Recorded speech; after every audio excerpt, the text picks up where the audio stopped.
कृपा कर हमारे चैनल को सब्सक्राइब जरूर करें। धन्यवाद। बात बहुत ही पुरानी है। किसी पर्वत की तलहटी में रमेसरपुर नाम का एक बहुत ही रमणीय गांव था। इस गांव के मुखिया रमेसर काका थे। सभी गांववासी रमेसर काका की बहुत ही इज्जत करते थे और उनके विचारों, सुझावों को पूरी तरह मानते थे। रमेसर काका की एक ही संतान थी, चंदा। 15-16 की उम्र में भी चंदा का नटखटपन गया नहीं था। वह बहुत ही शरारती थी। उसके चेहरे पर कहीं भी शोरशी का शर्मीलापन नजर नहीं आता, पर हाँ, उसके चेहरे से उसका भोलापन जरूर छलकता। उस समय हर माँ बाप की बस एक ही ख्वाहिश होती थी कि उनकी लड़की को अच्छा घर वर मिल जाए और वह अपने ससुराल में खुश रहे। रमेसर काका भी चंदा के लिए आसपास के गांवों वरदेखुआ बनकर जाना शुरू कर दिए थे। एक बार पास के एक गांव के उनके मुखिया मित्र ने कहा कि उनकी नजर में एक लड़का है, अगर आप तैयार हो तो मैं बात चलाऊं। रमेसर काका के हाँ करते ही उनके मुखिया मित्र की अगुवाई में चंदा का विवाह तय हो गया। चंदा का पति नदेसर उस समय कोलकाता में कुछ काम करता था। नदेसर देखने में बहुत ही सीधा साधा और सुंदर युवक था। वह रमेसर काका को पूरी तरह से भा गया था। खैर, शादी हुई और रमेसर काका ने नम आंखों से चंदा को विदा किया। कुछ ही दिनों में चंदा अपने ससुराल में भी सबकी प्रिय हो चुकी थी। 1-2 महीना चंदा के साथ बिताने के बाद नदेसर भारी मन से कोलकाता की राह पर निकल पड़ा। चंदा ने नदेसर को समझाया कि कमाना भी जरूरी है और 5-6 महीने की ही तो बात है। दिवाली में आपको फिर से घर आना ही है, तब तक मैं नजरें बिछाए आपका इंतजार प्रसन्न मन से कर लूंगी। कोलकाता पहुंचने पर नदेसर ने फिर से अपना काम धंधा शुरू किया, पर काम में उसका मन ही नहीं लगता था। बार बार चंदा का शरारती चेहरा उसके आंखों के आगे घूम जाता। वह जितना भी काम में मन लगाने की कोशिश करता, उतना ही चंदा की याद आती। नदेसर की यह बेकरारी दिन व दिन बढ़ती ही जा रही थी। उसने अपने दिल की बात अपने साथ काम करने वाले अपने 5 मित्रों को बताई। ये पांचों उसके अच्छे मित्र थे। नदेसर दिन रात अपने इन 5 दोस्तों से चंदा की खूबसूरती और उसके शरारतीपन का बखान करता रहता। 5 मित्र चंदा के बारे में सुन सुनकर उसकी खूबसूरती की एक छवि अपने अपने मन में बना लिए थे और अब बार बार नदेसर से कहते कि भाभी से कब मिलवा रहे हो। नदेसर कहता कि मैं तो खुद ही उससे मिलने के लिए बेकरार हूं, पर समझ नहीं पा रहा हूं कि कैसे मिलूं। खैर, अब नदेसर के 5 दोस्तों के दिमाग में जो एक भयानक घिनौनी खिचड़ी पकनी शुरू हो गई थी, उससे नदेसर पूरी तरह अनभिज्ञ था। उसके 5 दोस्तों ने एक दिन नदेसर से कहा कि यार, भाभी को यहीं ले आओ, कुछ दिन रहेगी, कोलकाता भी घूम लेगी तो उसको बहुत अच्छा लगेगा और फिर 1-2 हफ्ते में उसे वापस छोड़ आना। पर नदेसर अपने बूढ़े माँ बाप को याद कर कहता कि नहीं यारों, मैं ऐसा नहीं कर सकता। मेरी अम्मा और बाबू की देखभाल के लिए गांव में चंदा के अलावा और कोई नहीं है। कुछ दिन और बीते, पर ये बीतते दिन नदेसर की बेकरारी को और भी बढ़ाते जा रहे थे। अब तो नदेसर का काम में एकदम से मन नहीं लग रहा था और उसे बस गांव दिखाई दे रहा था।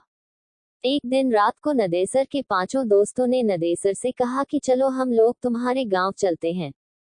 नदेसर अभी कुछ समझ पाता या कह पाता तब तक उसके उन 5 दोस्तों में से निकेश नामक दोस्त ने कहा कि यार टेंशन मत ले, कह देना कि अभी काम की मंदी चल रही है इसलिए गांव आ गया, और साथ ही इसी बहाने हम मित्र लोग भी तुम्हारा गांव देख लेंगे और भाभी के साथ ही तुम्हारे माता पिता से भी मिल लेंगे, क्योंकि हम लोगों का तो गांव भी नहीं है।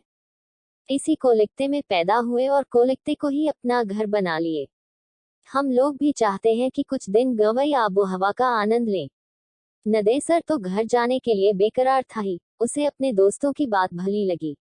फिर क्या था, दूसरे दिन ही नदेसर अपने उन 5 दोस्तों के साथ अपने गांव के लिए निकल पड़ा। उसके गांव के आसपास में बहुत सारे घने जंगल थे। इस पर्वतीय इलाके के इन पहाड़वासियों के अलावा अगर कोई अनजाना जा जाए तो वह जरूर रास्ता भटक जाए और हिंसक जानवरों का शिकार बन जाए। ट्रेन और बस की यात्रा करते करते आखिरकार नदेसर अपने 5 दोस्तों के साथ अपने गांव के पास के एक छोटे से बस स्टेशन पर पहुंच ही गया। इस स्टेशन से उसके गांव जाने के लिए अच्छी कच्ची सड़क भी न थी। जंगल में चलने से बने पगडंडियों से उबड़ खाबड़ रास्ते से होकर जाना पड़ता था। जंगल में चलते चलते जब नदेसर से निकेश ने पूछा कि भाई नदेसर, अभी तुम्हारा गांव कितनी दूर है, तो नदेसर ने प्रसन्न होकर कहा कि यार अब हम लोग पहुंचने ही वाले हैं। नदेसर की बात सुनते ही निकेश हाँफने का नाटक करते हुए वहीं बैठते हुए बोला कि यार अब मुझसे चला नहीं जाता। उसकी बात सुनते ही नदेसर ने कहा कि यार हम लोग पहुंच गए हैं और अब मुश्किल से 5 मिनट भी नहीं लगेंगे। पर नदेसर की बातों को अनसुनी करते हुए उसके अन्य 4 दोस्त भी निकेश के पास ही बैठ गए। अब नदेसर बेचारा क्या करे, उसे भी रुकना पड़ा। नदेसर के रुकते ही निकेश ने अपने हाथ में लिए झोले में से एक अच्छी नई साड़ी और साथ ही चूड़ी आदि निकालते हुए कहा कि यार नदेसर, हम लोग भाभी से पहली बार मिलने वाले हैं, इसलिए उसके लिए कुछ उपहार लाए हैं। उसकी बात सुनते ही नदेसर ने कहा कि यारों इसकी क्या जरूरत थी। पर निकेश ने हंसकर कहा कि जरूरत थी भाई, हमारी भी तो भाभी है, हम पहली बार उससे मिल रहे हैं, तो बिना कुछ दिए कैसे रह सकते हैं। इसके बाद निकेश ने कुटिल मुस्कान चेहरे पर लाते हुए नदेसर से कहा कि यार नदेसर, क्यों ना भाभी को सरप्राइज दिया जाए। एक काम करो, तुम घर जाओ और बिना किसी को बताए भाभी को घुमाने के बहाने यहाँ लाओ, हम लोग यहाँ भाभी को यह सब उपहार दे देंगे और उसके बाद फिर से तुम दोनों के साथ तुम्हारे घर चल चलेंगे। भोला नदेसर हाँ में हाँ मिलाते हुए तेज कदमों से घर की ओर गया और लगभग 30-40 मिनट के बाद चंदा को लेकर दोस्तों के पास वापस आ गया। फिर क्या था, चंदा से वे 5 दोस्त एकदम से अपनी भाभी की तरह मिले। चंदा को भी बहुत अच्छा लगा। इसके बाद जब चंदा ने उन्हें घर चलने के लिए कहा तो अचानक उनके तेवर थोड़े से बदले नजर आए। निकेश और नदेसर के अन्य 4 दोस्त चंदा और नदेसर के पास पूरी सख्ती से खड़े हो गए थे। चंदा और नदेसर कुछ समझ पाते इससे पहले ही निकेश ने दांत भींचते हुए तेज आवाज में नदेसर से कहा कि साले, मैं अपनी बहन की शादी तुमसे करना चाहता था पर तुम बिना बताए गांव आकर अपनी कर लिए। उसकी बात सुनकर नदेसर ने भोलेपन से कहा कि निकेश भाई, आपने तो कभी हमसे अपनी बहन की शादी के बारे में बात भी नहीं की थी और जब मैं घर आया था तो यहाँ माँ बाबू ने शादी कर दिया था। भला मैं उन्हें मना कैसे कर सकता था। पर नदेसर की इन भोली बातों का उन 5 दैत्यों पर कोई असर नहीं हुआ। उनमें से 2 ने नदेसर को कसकर पकड़ लिए थे और 3 चंदा का चीरहरण करने लगे थे। अभी नदेसर या चंदा चिल्लाकर आवाज लगा पाते इससे पहले ही उन दोनों के मुंह में कपड़े ठूंस दिए गए। फिर निवस्त चंदा और घनेसर को उठाकर वे लोग कुछ और घने जंगल में ले गए। घने जंगल में ले जाकर उन लोगों ने नदेसर की हत्या कर दी और चंदा की इज्जत से खेल बैठे। लगभग वे 5 नरपिशाच घंटों तक चंदा को दागदार करते रहे। वह चिल्लाती रही, भीख मांगती रही पर उन भेड़ियों पर कोई असर नहीं हुआ। अंततः अपनी वाली करने के बाद उन 5 ने चंदा को भी मौत के घाट उतारकर वहीं जंगल में सूखी पत्तियों में उन्हें ढंककर आग लगा दिए। आग लगाने के बाद ये 5 दोस्त जिधर से आए थे उधर को भाग निकले। जंगल जलने लगा और जलने लगे चंदा और नदेसर के जिस्म। सब कुछ स्वाहा हो गया था। इस आग से आसपास के गांव वालों को कुछ भी लेना देना नहीं था, क्योंकि जंगल में आग लगना कोई बहुत बड़ी बात नहीं थी। कभी भी कोई भी अपनी लंठई में जंगल में आग लगा दिया करता था। धीरे धीरे समय बीतने लगा। रात तक जब चंदा और नदेसर घर नहीं आए तो नदेसर के पिताजी ने नदेसर के आने और चंदा को लेकर जाने की बात अपने पड़ोसियों को बताई। उसी रात को नदेसर और उनके कुछ पड़ोसी मशाल लेकर चंदा और नदेसर को खोजने निकल पड़े। काफी खोजबीन के बाद भी इन दोनों का पता नहीं चला। दूसरे दिन सुबह पुलिस में खबर दी गई पर पुलिस भी क्या करती। थोड़ा बहुत छानबीन की पर उन दोनों का कोई पता नहीं। अब नदेसर के माँ बाप और गांव वालों को लगने लगा था कि नदेसर अपनी बहुरिया को लेकर बिना बताए कोलकाता चला गया।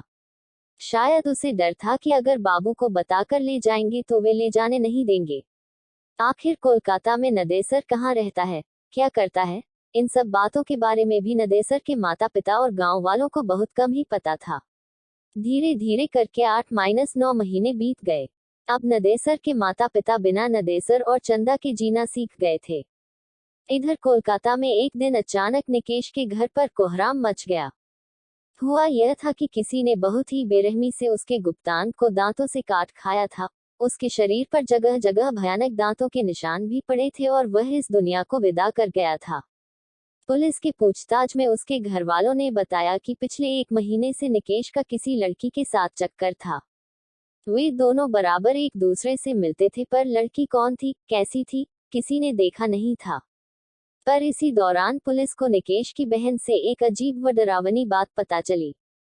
निकेश की बहन ने बताया कि एक दिन जब निकेश घर से निकला तो वह भी पीछे पीछे होली थी। निकेश बस्ती से निकलकर एक सुनसान रास्ते में बनी एक पुलिया पर बैठ गया था। वहां से मैं लगभग 20 मीटर की दूरी पर एक बिजली के खंभे की आड़ में खड़ा होकर उस पर नजर रख रही थी। मुझे बहुत ही अजीब लगा क्योंकि ऐसा लग रहा था कि निकेश किसी से बात कर रहा है, किसी को पुचकार रहा है, पर वहां तो निकेश के अलावा कोई था ही नहीं। फिर मुझे लगा कि कहीं निकेश भैया पागल तो नहीं हो गए हैं ना। अभी मैं यही सब सोच रही थी तभी एक भयानक काली छाया मेरे पास आकर खड़ी हो गई। वह छाया बहुत ही भयानक थी, पर छाया तो थी, पर छाया किसकी है यह समझ में नहीं आ रहा था। मैं पूरी तरह से डर गई थी। फिर अचानक वह छाया अट्टहास करने लगी और चिल्लाए, अब तेरा भाई नहीं बचेगा।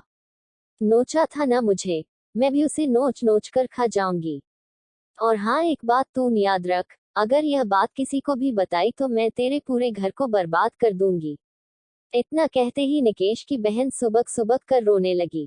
इतना सुनते ही पुलिस और आसपास जुटे लोग सकते में आ गए और पूरी तरह से डर भी गए, क्योंकि निकेश का जो हाल हुआ था वह यह बयां कर रहा था कि इसके साथ जो हुआ है वह किसी इंसान ने नहीं अपितु भूत प्रेत ने ही किया होगा।